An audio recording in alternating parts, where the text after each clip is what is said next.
All right, this is part 3 of the 3-part lesson on C#. We're making a password validator to apply basic programming concepts. Previous videos and code is in the description, as well as the code for today. So here's an example of how the program runs.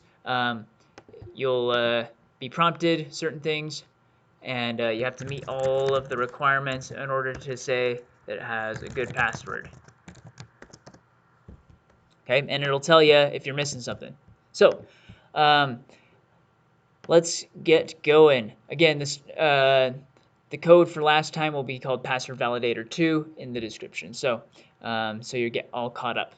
We're going to add one more requirement for our users in the main function. So we're going to say console.writeLine, and we're going to require them to have at least one capital and one lowercase letter. Okay? And again, we don't need to edit the main function beyond that. We'll just add some more to our good password checker function. So let's make a Boolean has upper and lower and initialize it to false.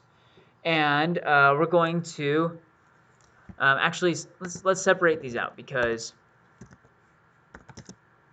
we need to check both of these independently. And then down here, before we forget, like we did last time, we're going to append them to our Boolean expression here. So we got to make sure that we have upper and lower in order to be ready to go. Let's make a while loop. So we have int I equals 0 while I is less than password dot length.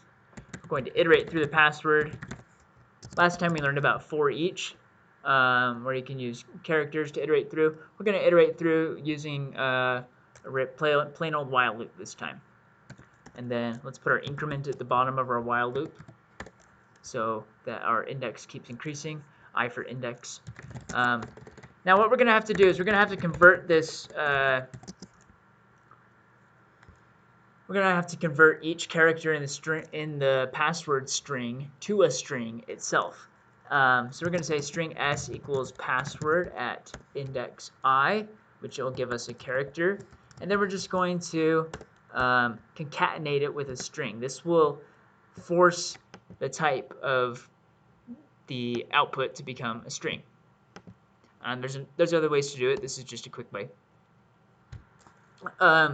And then we're going to use a method called isLetter from the character wrapper class. So this would be like a static method.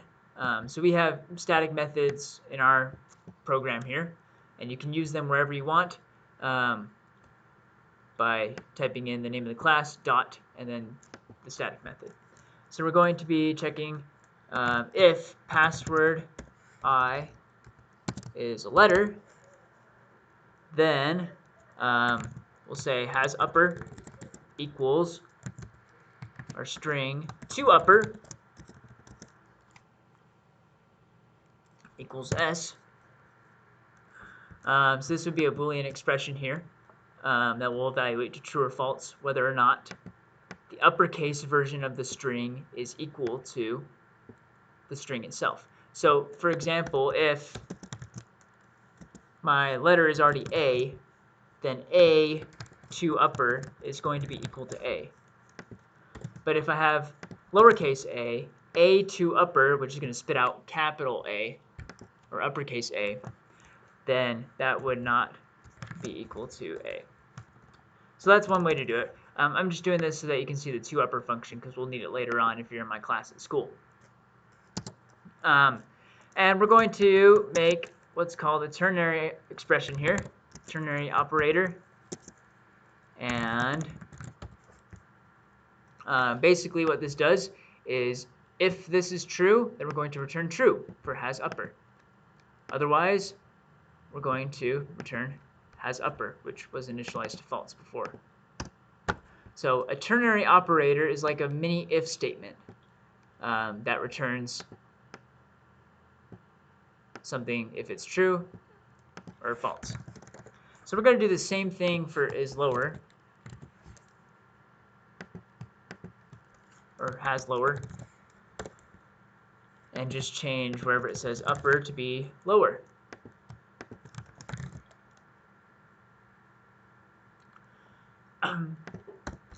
Now we have to add our validation statement here. So we'll say if has upper or not has lower, then we'll tell them to include an uppercase and lowercase letter.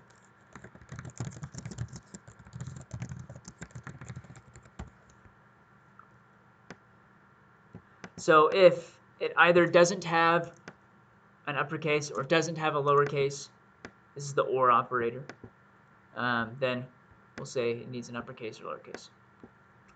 So let's go ahead and run this.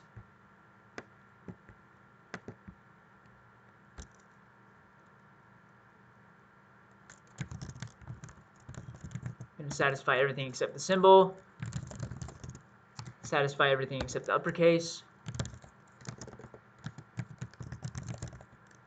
satisfy uppercase and symbol.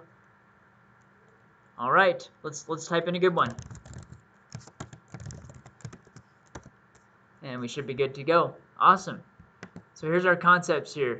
We have while loops and for loops. You can use them interchangeably in a lot of cases. We have the char is letter static method, two upper, two lower operators on a string, and then a ternary operator returns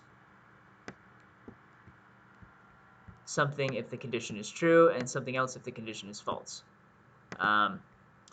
Cool. Let's go ahead and do one more edit here.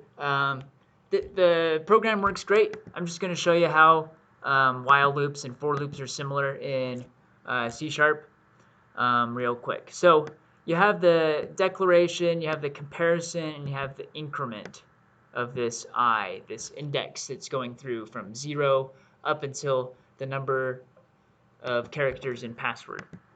So for loop just smashes those three parts together. So we're going to change while to be for. We're going to cut and paste our integer declaration into our for loop, and our increment also into our for loop, separating them with semicolons. The last one does not need a semicolon. So these happen in the same order as they did in our while loop. This gets done very first before the loop even starts. This gets checked as a pretest every time you go through the for loop, and then at the end of the for loop's block of code, you increment I. So this code will run the same, work the same. Let's put in a valid password and call it good.